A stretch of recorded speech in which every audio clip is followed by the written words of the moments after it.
What's up, guys, and welcome back to part 12 of our playthrough of Rider of the Black Sun. So this is one of the longest singular books we've done in a long time. I believe we left it off where we just accomplished getting the soul urn. I think we did the trial, didn't we? We did all of that in the temple. We got into the temple through the laser beams that were shooting at us. That was quite stressful. And I think where we left it, yeah, we just got a few karma points. And we were given the power up where we would be able to use the karma points in battle and stuff like that. So I guess we're just going to continue from where we left it off. So To Kitby you command, your stalwart companion, Kerner's loud scream fills you with joy and pride. No matter what dangers await you, your dragon will always be by your side. Quickly, the defensive area of the Ka Temple disappears in the mist of the Gowana, while your thoughts turn for the last time to Theron and the other divine messengers. Kitfi is not far away from the Ashen Sea, but you will not reach Rhaenys' capital before dusk. Considering that you expect strong resistance from the Golden Guard, that is really not too bad. Some hours of flight later, the last warming rays of the car disappear and leave the firmament to Yugar. The stars are already glittering when I'm guessing you see. When you see the angular shape of the step pyramid of Kitfi on the horizon. It is always an uplifting moment to see the monumental building. Generations of slaves and enslaved peoples create this edifice in the harsh climes of Gowana. Its 88 levels rising half a mile into the sky, it's still considered unfinished. Despite the late hour, you can see the lights of torches and lanterns flickering everywhere. Kitfi is famous for its restless citizens. Thousands of them use the cool nights to perform their strenuous labours on the steps and in the labyrinthine heart of the pyramid. People say that the golden metropolis never sleeps. On the top, the family of the hierarch, the priesthood, and the high officials reside, whereas on the middle levels, the common folk live.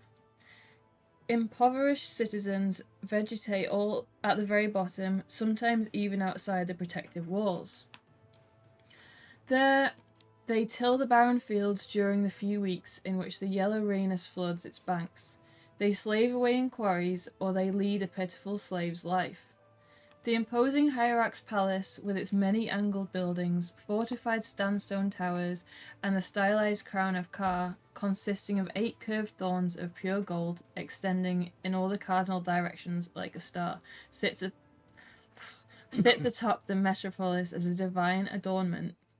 Even weeks after the assassination of Hierarch Catham, Kitfi still wears its signs of mourning. All its white sun banners are at half-mast.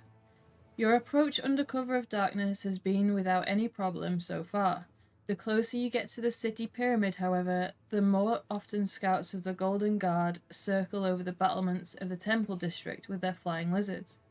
Kerner has noticed too. Perhaps this would be a good time to visit your past, Kezra. If you want to travel to the past now, turn to 926. If you want to come closer to the top of the pyramid, before daring to jump, turn to 965.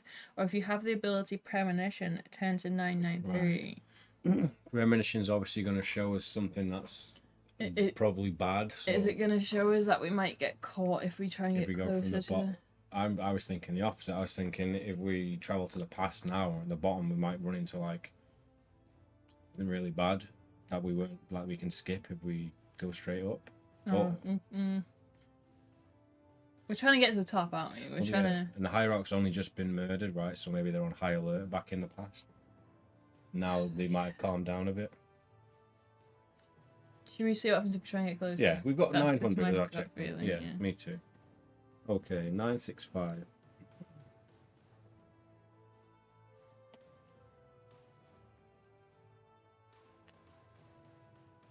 You have almost reached the palace when you see strange flashes of fire flaring up on the second highest level, the level with the defense mechanism surrounding the priest district, followed by the muffled blows so strong that you feel them in your stomach. Damn, the Golden Guard has found us. While you are searching the dark for missiles, there are already several explosions above you. You raise both arms to protect your head, but apparently there is no need. These weapons do not use explosive shells with sharp shrapnel. These are blinding dust grenades. A few moments later, you are flying through the cloud of fine white dust, biting sulphurous smell that illuminates the whole night sky above Kipfi in a uniform glow. Kerner and you are an easy target for the air defense on the Golden Guard. If you have the ability Magical Law, turn to 902. If not, perhaps you have the ability Warfare. In this case, go to 992. So we do have Magical Law, so let's go to... I always question that one. Yeah, we got it from the library. 902.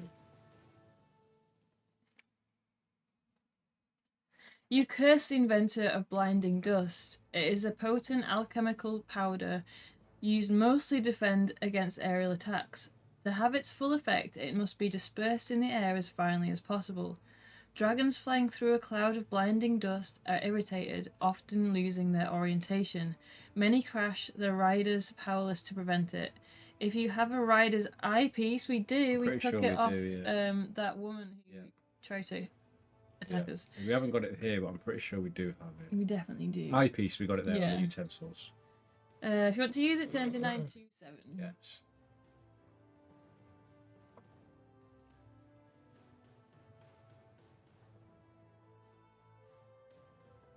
You have actually only worn the eyepiece with the darkened glasses as to protect yourself from the bright rays of the car disc and the strong wind, but now it might help you to avoid the negative effects of the blinding dust.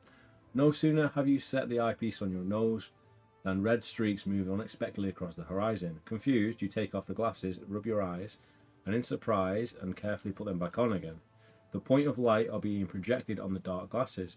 They reveal the position of the Golden Guard, as well as the other metal objects in range. Nice. The large golden wreath of thorns on the top of the city pyramid is even glowing. Does the eyepiece only show metal consecrated to Ka? Using this magical artifact, you have no trouble defending yourself in the air. Kerner obeys your intuitive commands and easily dodges all blinding clouds and scouts on the way to the Hierarch's palace. Nice, that was a good choice. Change the rider's eyepiece to Eye of the Assassin. Special item. So it's now a special item, and it's the Eye of Assassin. Shortly before landing, however, you realise that you still have something else left to do. Turn to 920, option C. Okay, so what is it? So was it not a special item before? I don't think it was. Oh, okay, that's good though, because it means... we freed up a space there. So, you're going to turn to that page. 920C, yeah, it's Eyepiece of Assassin. Eye of the Assassin. Yeah. 920. Okay, need to make these a little smaller now because we are adding more items here. So we have the Eye of the Assassin. Ass. Ass eye. Ass. Ass. There we go. You trust in the gods and close your eyes. Your breath is heavy and fast. You calm it. All your thoughts are confused. You turn your thoughts back to the past, back to the day of Cthulhu's death, the night of your awakening, back to the birth of the creature you are now. I am Kezra, master of the stars. You feel the wind tearing at your clothes, feel warmth and cool of the sun and moon dance upon your skin.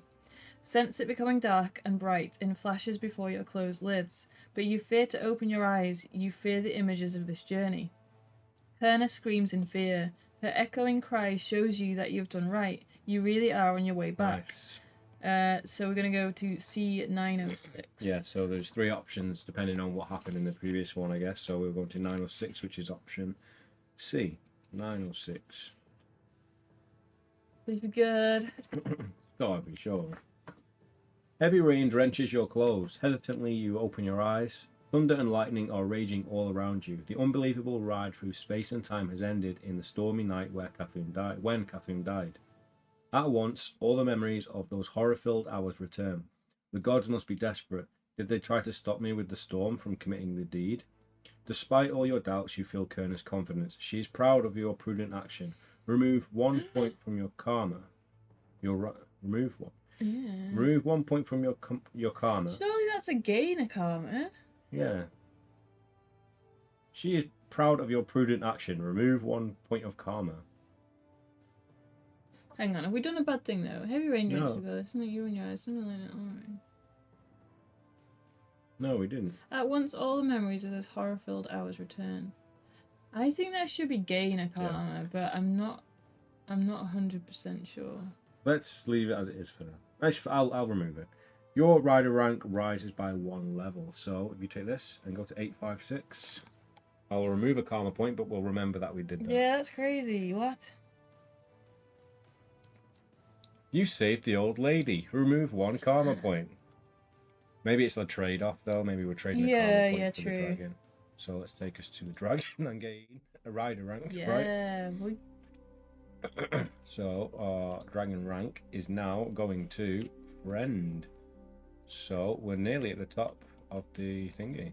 Rider rank. Where's the image? Where is the image of the dragon?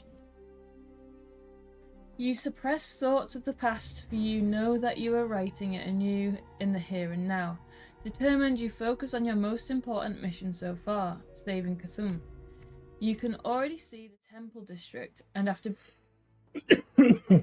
beating her wings a few more times, Kerna starts to land on the flat roof of the main building. Above your head, the wind is tearing at the shreds of the sun banners. In this weather, the Golden Guard probably doesn't dare to send somebody out to keep watch. Yuga's face, only rarely appearing from behind the black clouds, tells you that you have very little time before the events of the past take their course once more.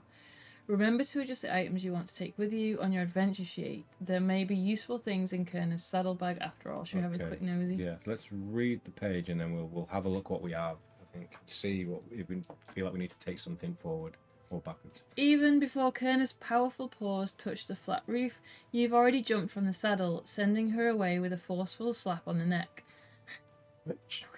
Hey Winter, how you doing? Hey Winter! I understand, Kezra. When you finish your task, look for me on these roofs. I will hide here. Nice, we got a getaway vehicle already. Somewhat dubious, you gaze around after your dragon. You fear that the guard will have little trouble seeing her massive body between the buildings. Suddenly, you're seized by the certainty that your past self is nearby. You can almost grasp his longing to kill Cthulhu. There is a dark force driving him, one that gives him monstrous abilities and at the same time robs him of his mind. I wonder if we chose our gender differently. There is a whole separate page which has like her instead of him. I don't know. I'm just wondering, like... Maybe not. I don't know. Only with great effort can you keep these powerful instincts from your past away from your present self. If you have the ability premonition, we do not. If not, you can enter Cthulhu's rooms directly over the is that facade? Yeah. Of the building, turn to 994, or you can enter at the park side of the palace and the large walkabout. God. Should we enter the room? Yeah. I'm doing okay, thanks. You too? Yeah, we're doing good, yeah, thank you. Good, it's the thanks. weekend, which is always a good thing. Let's hold the page and let's say we'll enter through the facade of the building. 994. And let's check our inventory because we are going to need to. We've got a utensil space now, so I'm guessing the whole reason for that is so we make sure we take the soul urn with us. Oh yeah. So let's just check what we have on our dragon saddlebag. We can take 1 utensil. A bomb! Let's take the bomb! No, and blow him up again. What about the starstone? Did we not eat that? No, this is the one we picked up. Oh, I reckon, yeah, definitely the starstone. So starstone, I think, was a utensil. Okay. So I'm just going to add that to our... Well, I don't think we're going to need tongs. No. Hopefully we don't need the bomb. Well, if we need the soldier's badge. Nah. Too late for that now, isn't it? Right, so I'm going to add on our utensils. Wicker basket? Oh, unless we want to disguise ourselves as like a servant or something. There's probably 20 options you could do in there, which would make sense, but whether the book uses them, I doubt it. Star. Oh, we've got room for this, haven't we? Yeah. Starstone. Nice. Should we just stay with that then? Yeah. Do you think any of those other things were special items? Probably not. No, I don't think so. No, because we wouldn't have taken a special item out, would we?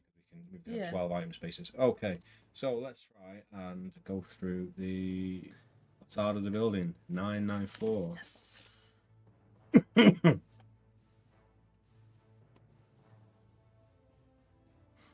Cautiously, you approach the edge of the roof. Normally, you are immune to fear of heights, but now, as the vertically sloping facade of the great Hierarch's palace lies before you and the storm tears at your clothes mercilessly, you feel a healthy respect for the distance involved.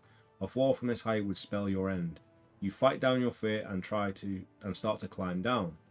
Test your strength against 15 and your dex against 17. So we need to roll a 7. We've passed the strength automatically. Yeah. So how many dice is it? 2. Is it? I guess so, yeah. Yeah, because you start at 6. It's got to be 2. Because even if you got a 6 with 1 dice, it's only 12. Yeah, okay. So we need to get 17. Yeah. No! What do we do? Is that our strength roll? Yeah, that was our That's strength, our strength roll. Okay, let's do green for our dex roll. What do we need? 3? 3. Yeah! Okay. Okay. Nice to see Pull what that you one did out of the there. bag there. 876. We were successful in both tests. Good job. We've got a strength of 16, right? Yeah. Fully focused, you drive your claw-like fingers into the joints of the stone wall and climb down to the second level. A ledge about as wide as your hand runs around the building, only interrupted by supporting statues like gargoyles and saints, which you have to carefully move past. You do not ask why, but pure confidence flows through your veins. You even enjoy the thrill of the climb. Finally, you reach the first in a row of peculiar windows with round skylights in the form of 8 rayed suns. I know these windows, but from the other side. You open the storm hook and slip noiselessly into the dark room. Turn to 873. 873. You have just quietly closed the partition when you have a true sense of deja vu. This majestic room with all its art treasures, the large standing mirror, the high windows and the large canopy bed, wrench the suppressed experiences of this night back into your memory. You freeze and see movement behind the thin fabric hanging from the canopy bed. Cthulhu is tossing and turning in his sleep.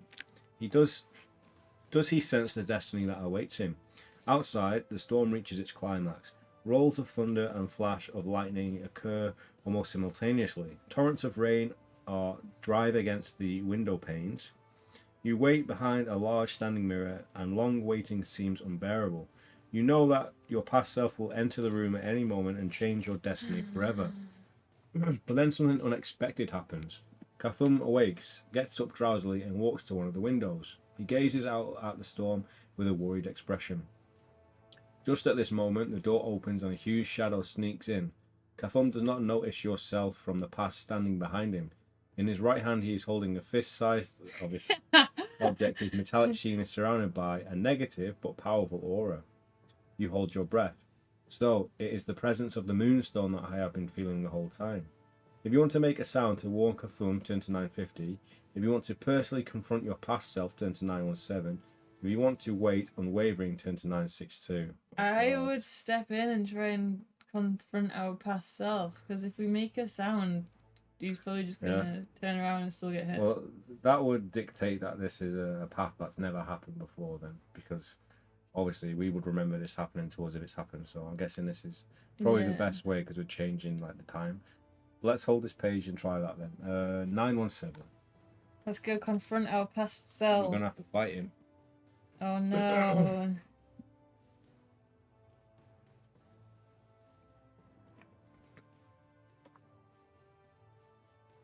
Believing firmly that you can undo the bloody deed of the past, you leave your hiding place. Cthulhu and your other self look over at you in horror, and in the fraction of the moment when the gazes of the two Kezras meet, the fragile fabric of space and time shatter. Both of your lives end here. Okay, yeah, we weren't supposed to ever see each other. At least we know that now.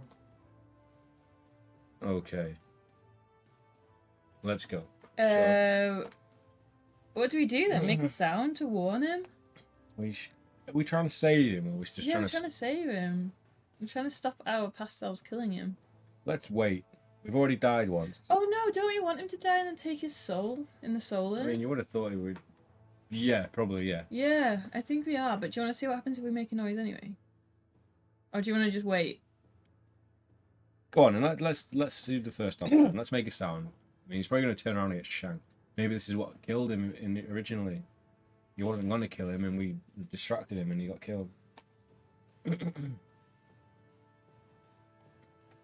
This page? 950. You grab a small brass figurine from the chest of drawers next to you and throw it in a high arc in the direction of the door. The loud noise startles Cthulhu. Turning around, he freezes when he sees your past self with the artifact raised for the blow. Turn to 934. Oh no. Hold the page. I have a feeling. Hey Steve, how you doing? No, he's just seen he's gonna die. Hey Steve. What if we threw the thing and it killed him? We hit him in the temple and he died. Who are you, and what do you want here? Demands Cthulhu imperiously.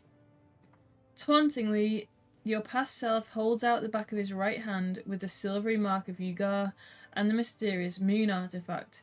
Emissary, meet your fate. Cthulhu appears unimpressed, replying darkly, an assassin from the Ningle Tower? The hierarch carefully observes the person opposite him. You should know that you cannot kill me. Even this toy in your hand will not allow a mortal to do so.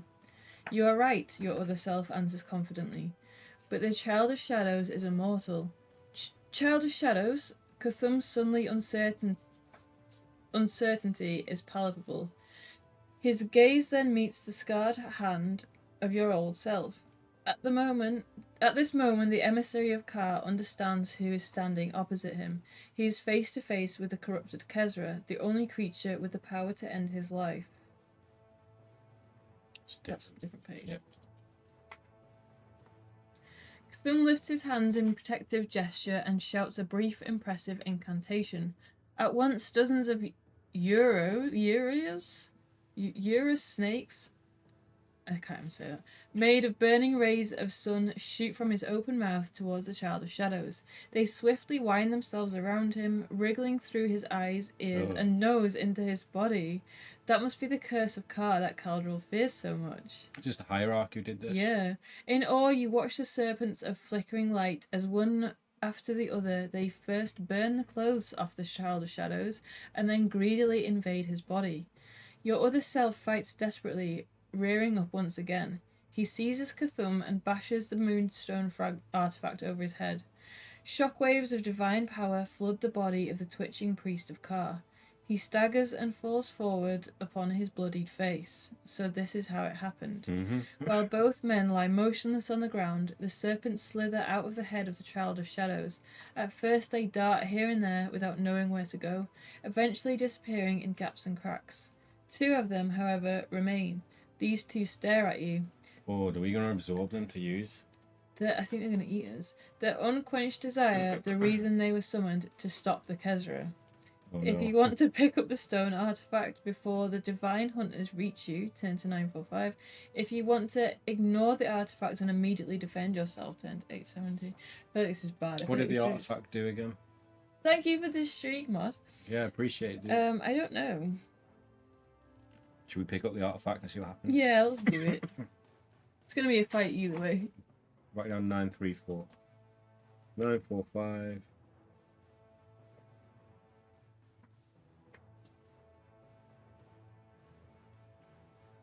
Only after a second try do you manage to grab the strangely heavy spear of smooth marble, which looks as if it's fallen directly out of the sky. The beautiful play of its colours in the silver and dark grey appears to be a perfect recreation of Yugar's face. Curiously, you listen to the power dwelling within the artifact. It seizes you at once. It is an ingratiating, impressible feeling that you have been before, but it's not divine. The formerly so pure orb has been corrupted by Caldril to strengthen, but also to control the Child of Shadows. You want to free yourself, but the claw cramps arrows of pure hatred bombard your mind as the spear begins to tremble, finally exploding with a thunderclap. Glowing shards of metal rain to the ground. Some dance about on the ground, others melt away in the air. Each one was once a dark part of the Child of Shadows. Your dexterity rises by 1 point. Your vitality is reduced by 2 levels, but What?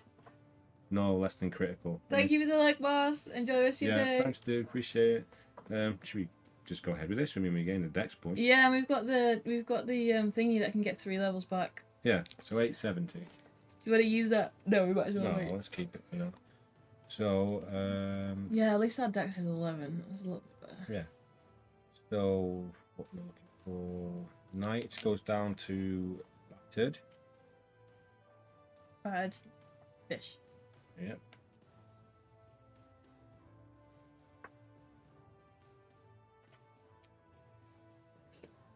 Dex goes up to 11. Yep.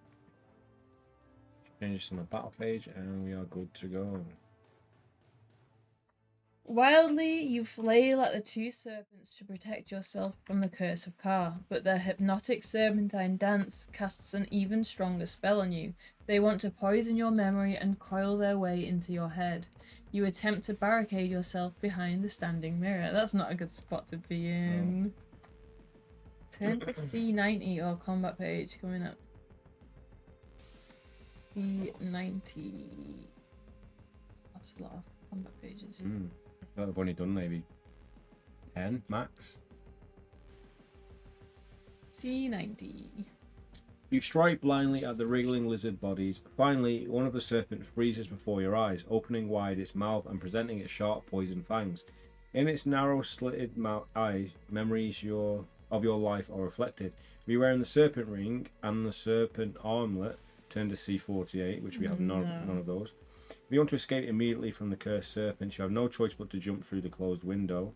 Turn to the 7th chapter at 899. Otherwise, test your strength at against 15. If you have the ability mental focus, so we do have that, you can re-roll your dice if it fails the first time. So we need to roll strength, which we're already on 16. Yeah, so we let's roll it auto anyway. do it. Yay. Nice. If the roll is successful, turn to C64. Oh, is that just the first combat page? Yeah. Oh, there'll be the second snake. C64. You do not know how, but you manage to grab a serpent and tear it apart. Nice, and Kratos. Golden blood flows from the twitching chunks of flesh, forming a shining puddle. You're on the verge of turning away when you see familiar images on the surface of the puddle. They are memories from your past, from before you lost your memory. They must come from your former self, the self that just had its memory stolen by these serpents. Within a moment, you absorb your history again, time you assumed was forever lost. You recollect your childhood. Your foster parents, your hard work in the fields, the day your father went to war, your mother's tears as you were taken by a Yugar priest as a young boy, and the years of training in the Ningle Tower, side by side with Aenus, who was always envious of your close relationship with Caldril. These decisive recollections bring 1 karma point. Turn to C43. Well, karma back up to 7, but with the potential going up we to might 8. we think it could be 8. But we're not We'll sure. see if we need 8. What are we on? 42? Oh. But before the memories plague you, you are attacked by the second serpent. Test your strength against 19. If you have the mental focus ability, you can do a re-roll, basically. So we just need to roll a 3 between us. Can we do it? Yay! Easy. If your attempt is successful, turn to C25. The last serpent also lies twitching in its blood now. Again, a rivulet of gold blood forms, flowing into the puddle of memories. They too stem from the thoughts of your former self. You see your years of education in the Ningle Tower, countless lessons with great masters, and Caldril himself pass before your mind's eye. If you were not carrying the strength of the Kesra in you, you would most likely succumb once more to the seductive promises of the Shadow Master. Ooh, Caldril. But today you understand his wicked plans and, above all, your unspeakable part as a divine puppet in this war. Turn to C48. See, that's like 5 combat pages just for this section. You find the rules about the section numbers with an asterisk on 286. Is that It's something? nothing to do with it. I'll read it anyway. C48.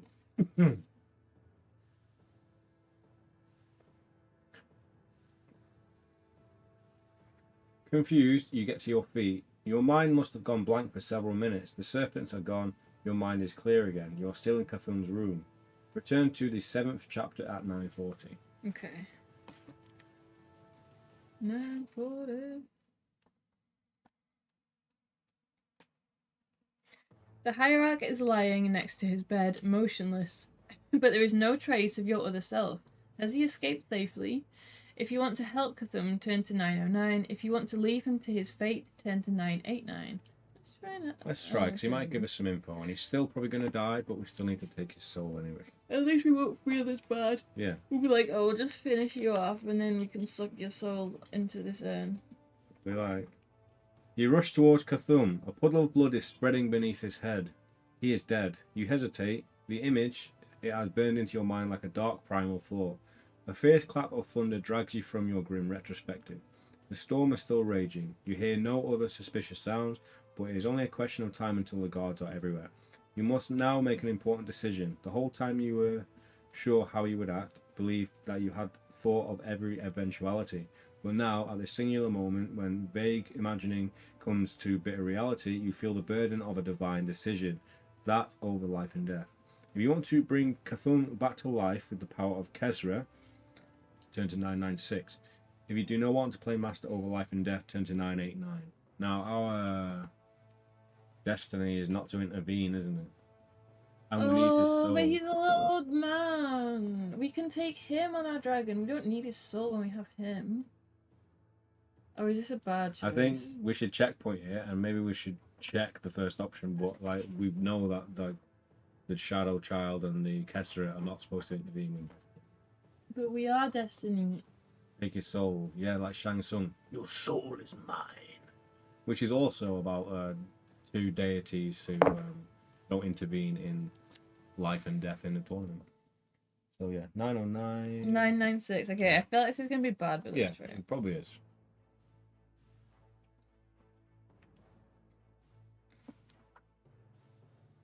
Are you watching Fallout, Steve? Because like one of the characters in it is the guy who plays Shao Kahn in Mortal Kombat 2.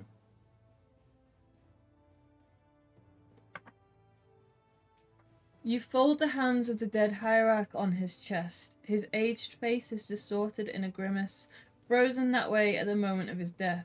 Unexpectedly, he opens his eyes, but you are not staring into the golden eyes of Cthulhu, but into the blood-filled sockets of Nurgle, Lord of the Underworld. Oh, Nurgle is such a nerdy name for the Lord of the Underworld. I am Nurgle, Lord of the Underground.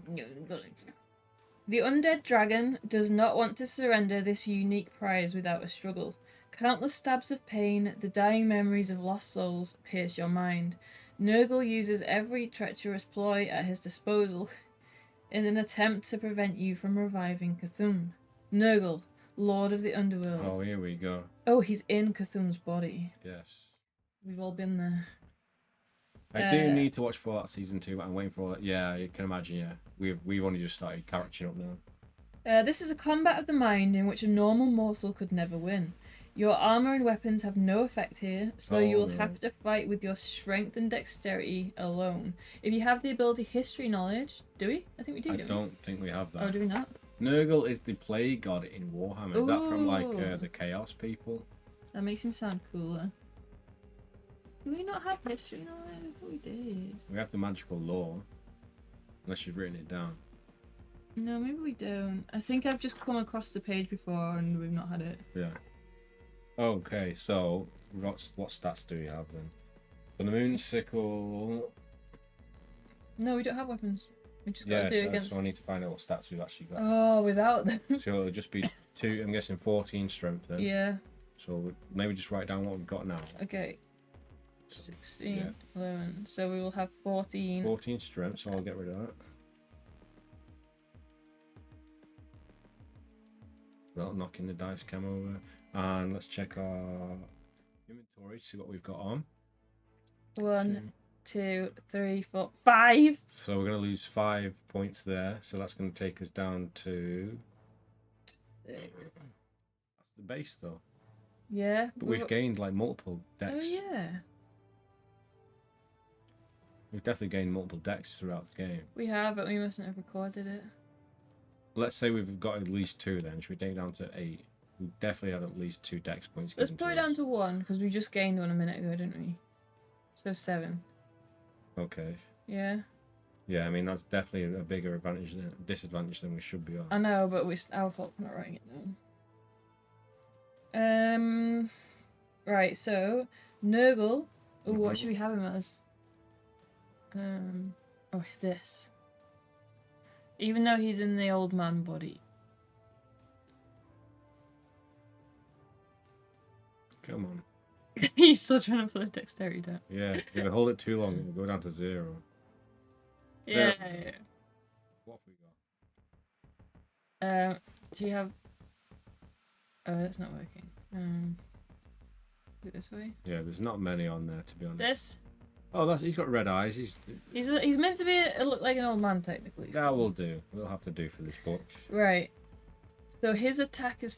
His strength is 15. Did I just write it in? 15. Yeah.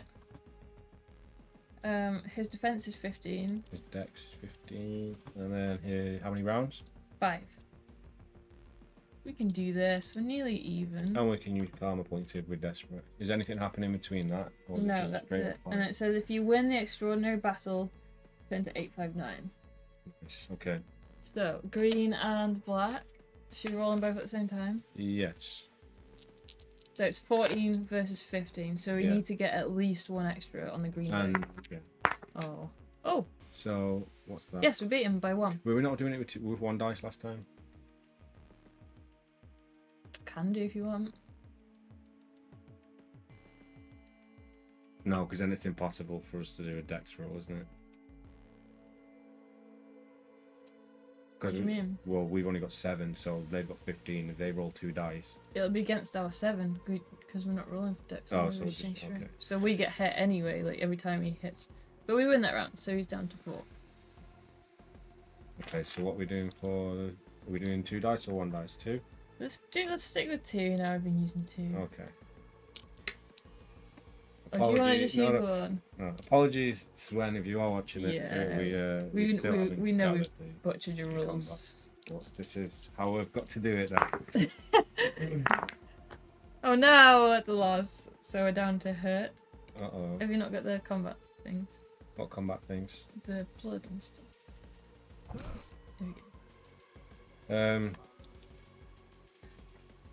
I'm going to leave the moving the thing. Right, we're down to hurt. Okay. Well, we can eat our star droppers. Yeah. That's a No, it's draw? not. No, because he's got 1 more than us. And that's Has he? even. Yeah, he's got 15. Yeah, but we got... Oh, yeah, true. Yeah. Okay, so that's us down to Critical. critical. So should we have the star thing? Yeah. And that'll take us up. It's a normal. Yeah, so we're on normal currently. That's a win? No, it's even. 7 and 6. Oh, yeah. That's a win. That's a win. Right. Down to 3.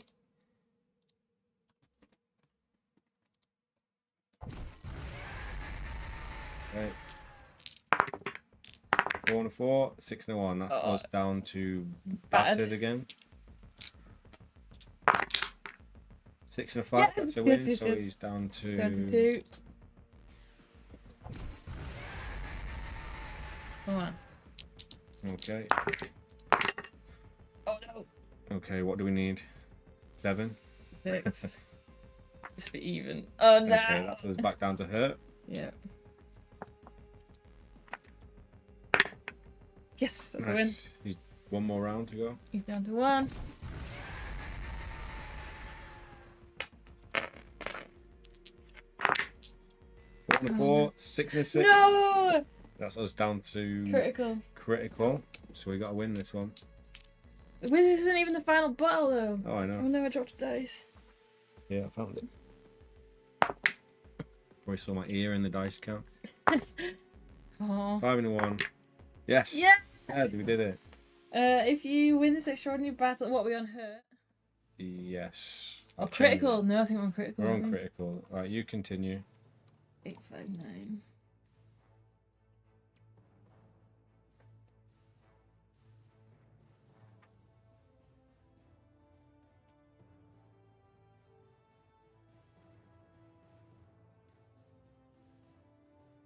Suddenly, the floor of the bedchamber starts to shake. Ooh. You've pushed open the gate to the underworld.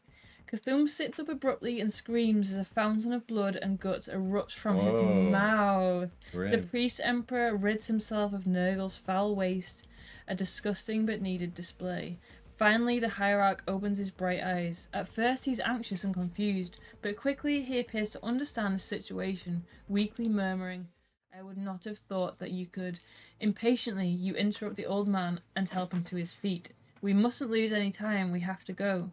"Go?" Cthulhu stammers. "Why should I come with you?" "Much has happened," you begin to explain. "I mean, much will happen. The war will turn, but I must continue to be thought dead." Cthulhu finishes your rambling. Wide-eyed, the hierarch looks at you as if wanting to hear the destiny you have in store for him. To keep up the appearance that the assassination attempt of the Shadow Child has been a success, you must have to take a risk and use one of your artifacts on Cthulhu's soul. Ooh. If you want to use the soul urn, turn to 969. If, however, you have the idol of the hierarch and prefer to use it, we don't have that, do we? No. Turn to 979. Okay, let's Use the soul urn. Yeah, But nothing's going to happen because he's alive. No, so we might need to go back. If this fails, we might need to go back and let him die. Okay, 969. Yeah. We could smack him over the head with the soul urn.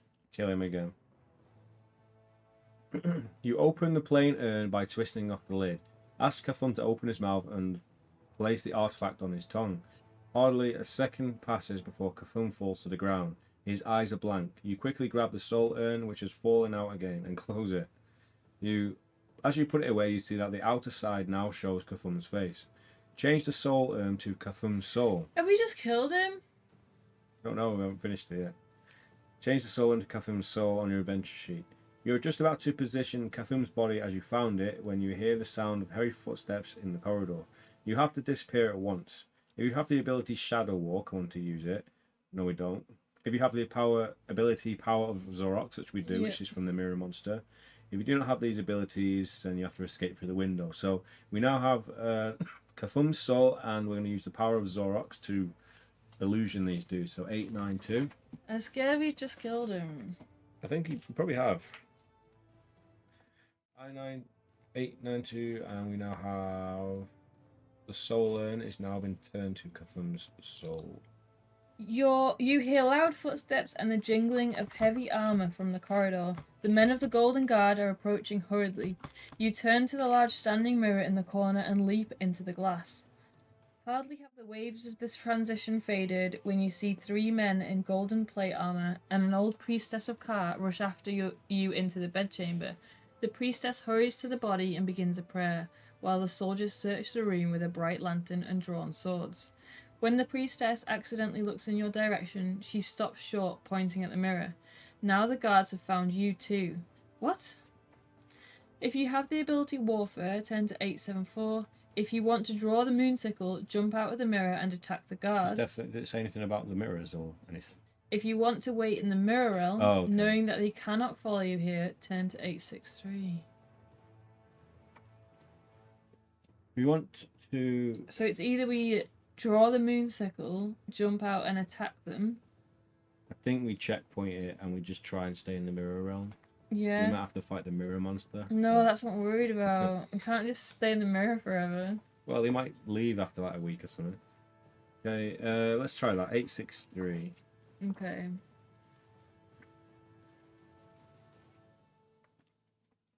Incredulous, one of the guards steps before the glass of the mirror and hesitantly tests its surface with the tip of his sword. There is a deafening ringing and screeching as he scratches the glass with his blade. Finally, he kicks the mirror so forcefully that it shatters. Your only connection to the real world is destroyed. Oh no. Wait a moment. The only one? Check your adventure sheet. Do you have a hand mirror? We definitely did. Yeah, we did. Oh no, did we give it away? No, we still got it. Have we though? Yeah. Okay. I've changed everything on there that we took away. Do you have a hand mirror? If you have it, you must be stored in or in... Yeah, we still got it. It must be stored on or in Kerner's saddlebag. So we do have it, so 951.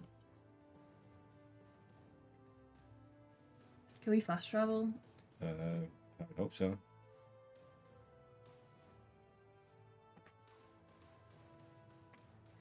You've quickly found your way back to the roof. All the guards you encounter in the mirror world cannot see you. Nice. You are only disturbed because the entire world is mirrored and you're constantly confusing left and right. Despite that, you manage to find Kerner between the battlements on the palace roof. She does not really see you either, but acts nervous when you come near. Nervously you feel for your saddlebag, and indeed the hand mirror is still there. You pull it out as if it were a raw egg, and are delighted to find that the glass has remained undamaged despite all the uncertainties of your journey. Again, you notice the interesting engraving on the handle of the beautiful item. In the mirror world, however, it appears to have a different meaning. Check whether you have written down anything about the hand mirror under special note. Oh, no. I don't think we did. I wrote down the symbols. I've got the symbols, but that's What are the all. symbols? This looks like an E, like an O with a thing on it, and it looks like a bit like a 9. Right, so mirror that. It's going to be a number, isn't it? 953. 903? 903? Let's try 903. Which one was it? Turn to 995, or let's try 903 and see if that works. Basically, like, we've written down something that looks like a backwards number. I'll try and show it. On the screen. Okay. 9. You probably can't see this. Oh, maybe. You ready? Yeah. What a lucky coincidence. The pocket mirror functions as a small saving portal that can take you back to the real world. Kern is surprised at your unexpected appearance, staring at you with her large lizard eyes. All is well, Kerner. There is nothing left to do here. Let's get away from here as quickly as possible. Your faithful dragon lady does not have to be asked twice and spreads her wings. 1,000. 1,000? Yeah. I feel like we've done like the ultra long way around in that section. I feel like that was probably the fast way. Well, yeah, but that's probably like you want to do the most in-depth version to get the best chance of winning. Although we probably still missed something. You're glad to be back on Kerner's back. Glad to be leaving the rugged valley of the Red Rhenus behind. Red Rhenus. Red Rhenus.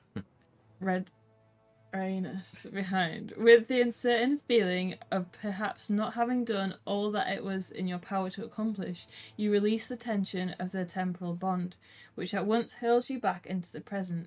Relieved, you fly to the Ningle Tower together. Oh, so we're in the present now. Mm-hmm. Even for Kerner, it is a long flight to the bastion of the Shadow Master, but now you can hardly wait for your encounter. With loud cries, you drive the dragon forward.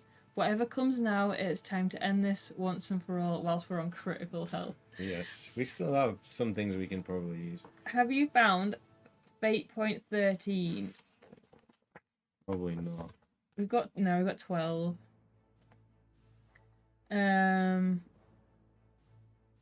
It says if not, then you should consider helping a soul to help yourself. That's probably if we had the soul thing for the dude. Yeah. There was another rider rank hidden. Yes, we've got that. Have you attained rider rank dragon friend? Yes, we have. Mm-hmm. Isn't friend? No, is it master of the top one? Yeah. If you have not reached the second highest rider rank, skip to the next pages and go to the finale. By the way, if you have had to leave your equipment behind in the last chapter, you discover with relief that you have stowed away in Kerner's saddlebag. So I'm guessing if you went to the bottom of this tower, you would have somehow lost all your stuff, right? Yeah, maybe. Extra chapter. Extra chapter, Angel of Vengeance.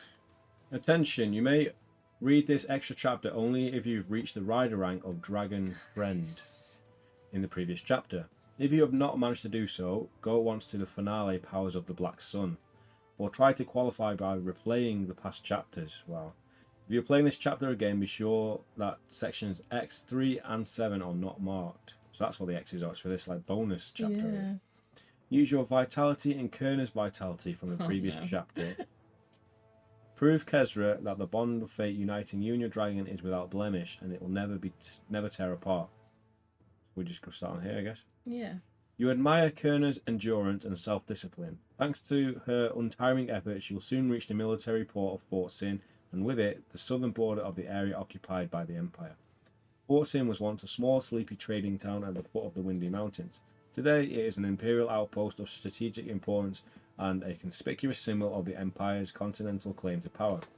Lit by the first rays of Ka, the foothills of the snow-covered mountains sparkle, and see there, out of the wisp of fog on the horizon, rises the Great Wall. All the stories written and told about the place pale against the view of it from the sky. The monumental fortifications built on top of an artificial earthen embankment connect the rough flanks of the western Windy Mountains with the sunny heights of the east for distance over 2 miles. Thus, the crescent-shaped structure seals off the Guanco plains, occupied by the Empire against attacks from the south. Thousands of workers, mostly prisoners of war and slaves, built the impregnable walls in past years, at a location where an empty gorge once split the mountain and where traders can now lead their pack camels. You pull the reins and gain altitude again. Now you can see the first details of what's behind the wall. Dense, greyish-blue smoke billows to the sky, fed by countless campfires. Flags and banners blow menacingly in the wind. Their tattered black cloth shows the insignia of the Empire, the silvery moon. You see the remaining units of the Black Army, some 1,000 men who withdrew to here after the lost Battle of Leanhaven. It is here that they await further commands from the Ningle Tower. If you want to attack the Black Army at once, turn to X47. What? 1,000 men? Yeah, we can burn them all in one. If you want to get a better view of the situation first, turn to X12. So, Better view. yeah, do it. X12. Dragon friend, yeah. X gon' give it to you. Directly behind the rock wall, at a distance of about half a mile, stand huge fortified towers. Their Oh no, I read the very last two words as something different. The last word, I read it as something else. I can't really think what it could be. You read it first and I'll tell you. Their observation platforms rise far above the wall and are well protected. Black steel is supposed to neutralize enemy attacks coming through the air. The domed roofs are covered with thorns as long as an arm. They prevent the flying lizards from landing. In between, the bolts of the infamous lightning ballistae glitter from the armoured hatches. No flying lizard is safe from the stun caused by the explosive force of their magical bolts. So I read that as no flying lizard is safe from the stun caused by the explosive force of their magical balls. As you get closer to the wall, why were you reading the last sentence? Because I glanced over and saw magical balls. As you get closer to the wall, you notice something strange. Along its entire length, there are no gates, doors, or passages. But then you notice three strange rock formations several hundred feet apart, rising from the ground directly next to the gun turrets. These must be the tunnel entrances that go beneath the wall and are connected on the other side to two further exits. That means that the tunnels must be leading through the rock for about half a mile. If you have the ability Warfare, turn to X44. We do not, so we turn to X47. So X47 is the same page as before. Okay. So I guess we needed that to figure out what's down there or the way in. X47. Kerner thunders over the Guanco plains, so close to the dusty earth that the dry scrubs even catch in her paws. So far, the scouts of the Black Army have not noticed your approach. Turn to X39. Not noticed a massive black dragon, No. kicking up dust next to them. The time has come. At first you hear the wild ringing of a bell from the guard tower, then from a second and a third, and soon the entire camp is on high alert. Nevertheless, you appear to have the moment of surprise. You still don't see any baronyaks or other lizard riders rising into the air. Kerner, to battle, this is our chance, you cry into the wind. Your dragon answers with a fervent snarl. If you have the ability Warfare, no. If you decide which direction you want to choose for your... If not, decide which direction you want to choose. From south to north, from east to west, or west to east. God knows. Is it daytime? Is it nighttime? Should we do east to west? Let's try east to west. Let's write down X39. And let's go from east to west. X3. Kerner obeys your commands, flying in a curve to the right, so that the morning sun hides your approach from the east. If you want to try and find the perfect route for your attack, turn to X10. If you want to attack spontaneously, hoping to cause general chaos, then now is you choose your first target. The coping wall, the next gun turret, the open camp of a battalion, an armory, the camp's food supplies. Well, there's no point doing the armory or the... Well, there's no point doing the food supplies. Yeah, this is not like a battle of attrition. We need to like... Maybe what are the coping gun wall? turret. What's the coping wall? I'm guessing is that us like holding up the barrier, like the thing that's But protecting. nobody's the way? coming in to help us, so is there any point? Or should we try and look at the perfect route? Let's try. And just see what that Let's does. try. Yeah.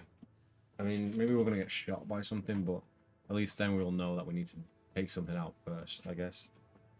During the approach, you've already memorized the strategic positions of the individual units of the Black Army. Attacking all of them without endangering Kerner at the same time is a tremendous challenge, but you're certain there is a perfect flight path that will allow you to attack all the enemy units, exploiting their technical weaknesses, at the same time providing optimal protection for you and Kerner. Go to the end of the chapter on page 516 and look at the schematics of the Black Army both in front of and behind the Great Wall. You'll find clues there that help you decide on the perfect route. If you think you have found the answer, hint there is only one, turn to X33. There you should have no trouble making the right decision, assuming you really have the correct answer. Okay, let's check this map out. Right, 516, and let's look at the map. And then we need to go to X33 when we've decided. Yeah. X gonna give it to you. So I'm guessing it's going to be a flight path. That means we can like go through in order and take everything out. 516, wasn't it? Go to the end of the chapter on page 516.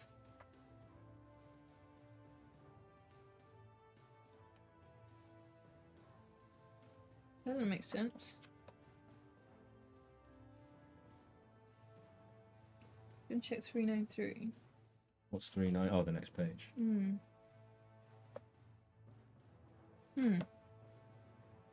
Next page? That makes no sense, so I don't know. Hey, go to the end of the chapter on page 516 and look at the schematics of the black. Maybe go to I don't know why it says 516. No, I don't. Maybe go to whatever's on 516 and go to the end of that whole chapter. Maybe there's blueprints at the end of that chapter. Even if you don't have the right answer, just do it anyway. That's what Barry would do. That's true. Gonna do it anyway. Oh, here we go. Is that it? No. This is really confusing. It says go to 516, but that page has got nothing to do with anything. So should we just go to X33? Go to the end of the chapter on page 516 and look at the schematics of the Black Army, both in front and behind the Great Wall. What was that page that just had that map on it? Because we have seen this actually. No, it wasn't that. We have seen a map of everything, though. Yeah, but that's like the world, not of this battlement. It was the plans that they had on the boat to get in. I just don't want to waste time trying to find it.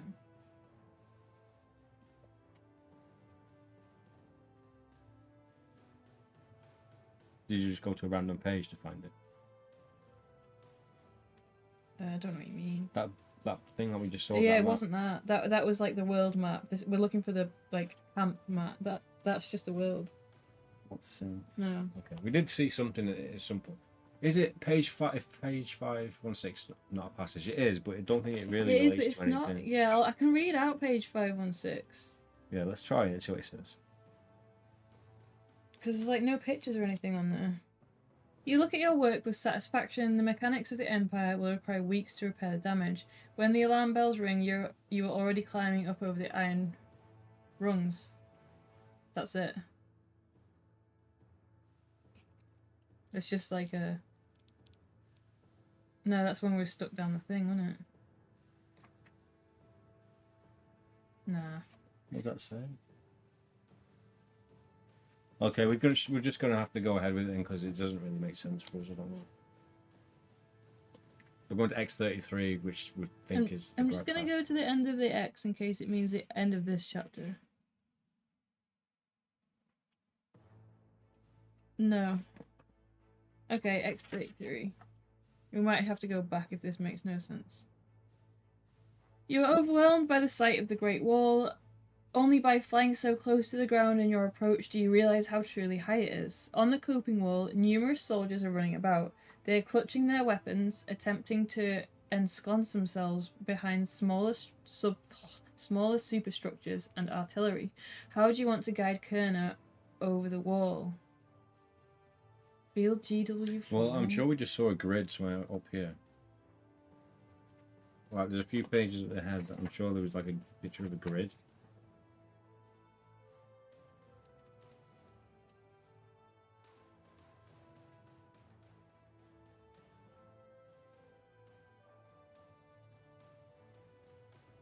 No, I don't know. I'm sure I did see one, but I don't know where it's gone.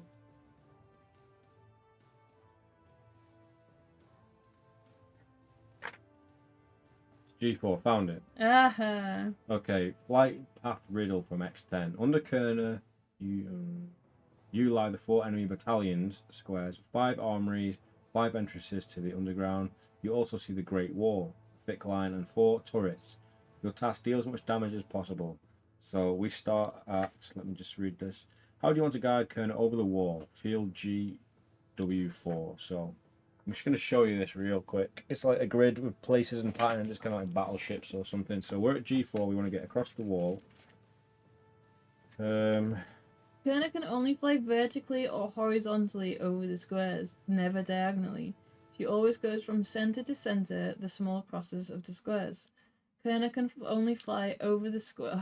Oh, this is like an 8-page tutorial on how to do this. So I think what we're going to do is we're going to wrap it up here for part 12. We're going to look at these rules. We're going to figure out the solution. And next part, we're going to jump straight in and we're going to destroy this whole encampment because we would have spent 10 hours in a row figuring out this tutorial. But yeah, hope you guys have enjoyed it. It's very confusing, like how to get to this page. Oh, there we go. It says 516. Yeah, at the top. I know, I saw that now. But it's not page 516. It's the end of this chapter. So basically, on these X chapters, there is a page number right at the top, which is 5 or something. So we had to go to 516 on this chapter.